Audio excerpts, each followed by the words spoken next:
Tribulation. In this video, I'm going to show you these tube presses that I made for very little money. I would have loved to know about them earlier. Many years ago when I started in carpentry, I spent a lot of money on clamps, and I needed a lot of them because I was selling my work. Cutting boards and also tabletops, chopping boards where you need a lot of clamps. Many times the pace of work depends on the glue drying time. So if we don't have enough clamps, we have to wait for the glue to dry before we can start clamping another board. Well, in short, here I'm going to give you all the tips. I'll leave you the links to all the products I show you in the description and also in the highlights of my Instagram. You're going to realize how cheap, good, and easy these clamps are to make. The clamps I bought came in a set of 4. This would be one of them.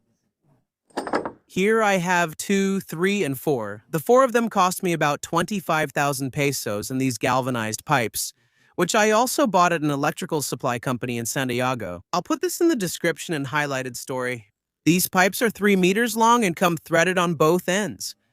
The good thing about that is that we can take these 3-meter pipes, cut them in half. They're easy to cut with any saw, and we can assemble them ourselves. 2 clamps of 1.5 meters, since you need this threading to be able to screw on the pipe clamps that come with this 3/4 threading here. Now, 1.5 meters is still long, so what happens if we want to get more than 2 clamps per pipe? This is the solution, and we'll also show it in this video. A 3/4 inch pipe threader. With this pipe threader, which is a tool for making threads, we'll be able to get more clamps out of each pipe. I'll also show you an option to make your clamp even longer. If you ever need 3, 6, or even 9 meters in length, which is unusual, but you never know, maybe one day you'll need it. These tubes come with these couplings. Each tube comes with one of these couplings. I'll also show them to you in the video. So you get the idea with 2 kits of 4 clamps, that is 8 of these red clamps, plus 2 pipes cut to 70 centimeters long. That's really great for assembling and clamping cutting boards, chopping boards. We could make 8 clamps for about 7,000 pesos each, meaning each 70 centimeter long clamp would cost 7,000 pesos. I think that price is unbeatable. I can't think of another way to make clamps of this quality, which are really good and clamp really well for that price. I'm going to quickly show you how to assemble one of these clamps and then we'll make the thread. Here with the terrace and these tubes, I cut them in half. With this saw, you can use a grinder, a chop saw, whatever you have to cut metal. But it cuts pretty well with this type of hacksaw. And you just have to screw it in like this. This way, this goes here. And the tube is turned.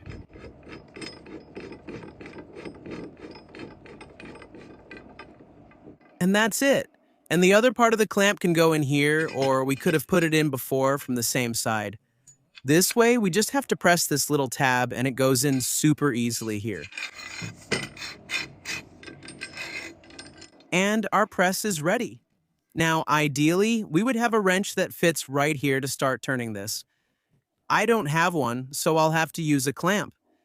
We're going to use a little bit of motor oil that I had here at home to lubricate this a little bit.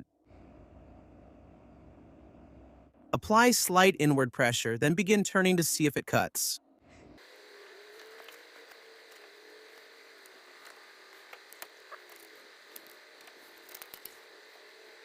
I had to modify the technique a little bit since it was very difficult to apply pressure while being on the side. Let's see if this way, vertically, it's a little easier. I'm doing this for the first time. I've never threaded a 3/4 inch pipe before. We're trying this live with you. Clearly this clamp isn't the best tool, but it's what we have. So I'm applying pressure here, trying to stay aligned with the pipe to make the threads straight down.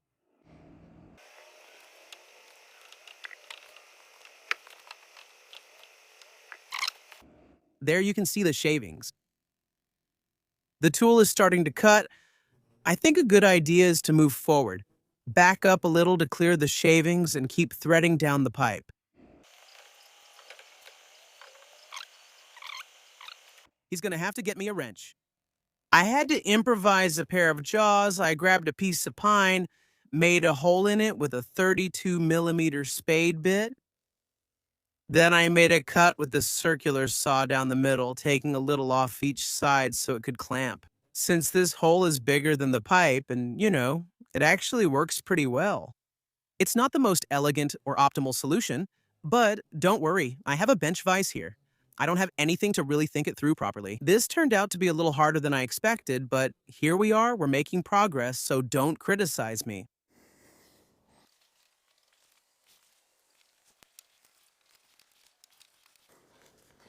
I think we're ready now. Here I learned that the most important thing is to be able to clamp this, to hold the pipe so it doesn't turn. That's all there is to it. It requires quite a bit of torque, but with a good handle, with leverage, honestly, it can be done. It doesn't take that much strength.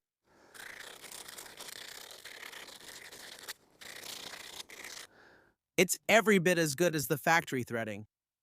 The recommended die has turned out pretty good. Well then, the point of all this is that we end up with a tube threaded on both ends. So what does that mean with this tube now? Could we make 2 clamps if we cut it in half? We have this thread here, which is the factory one, and this is the one we just made. Or can we leave it with just 2 threads? And would we then have the possibility to extend it with this coupling? I'll quickly show you how to do that. There we would have a part of the press, then we put the coupling here on this thread we just made. Another tube. With thread, of course. We put this here. He gotchas. I got you. A clamp, a press almost 3 meters long. If we put a string here, another coupling, I think you already understand. We can extend it without limit.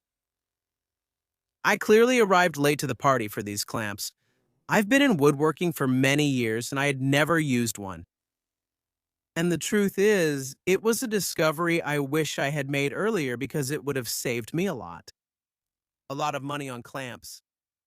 One of the problems that comes up when we're clamping wood is that the edges tend to get marked when we tighten too much and the jaws are metal. I'm going to put a wooden jaw here made of soft or semi-hard wood. Don't use a very hard wood because otherwise it's counterproductive. The idea is that the wood of the jaw should be softer than the wood you're clamping. So in this case, I think I'm going to use pine. I'm going to glue it and show you how it turns out. Another problem that comes up when we're clamping is that drops of wood glue fall here on the pipes. And then when that wood glue dries, sometimes it's hard to remove those hard drops, and it's a bit difficult to slide these jaws along the pipe. So to avoid that, a little bit of a mixture of beeswax with petroleum jelly, and that solves it. I've already removed the paint from the jaws with the orbital sander. We're going to glue these well-sanded pieces of pine onto the edges. And to assemble it, I'm going to use this product. I think you could also use epoxy. You don't need to put that much on it,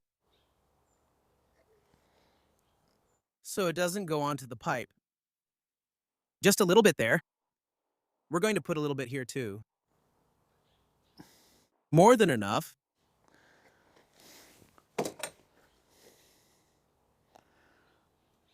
And now we use the same clamp to glue this. And we're going to let it dry and we're done.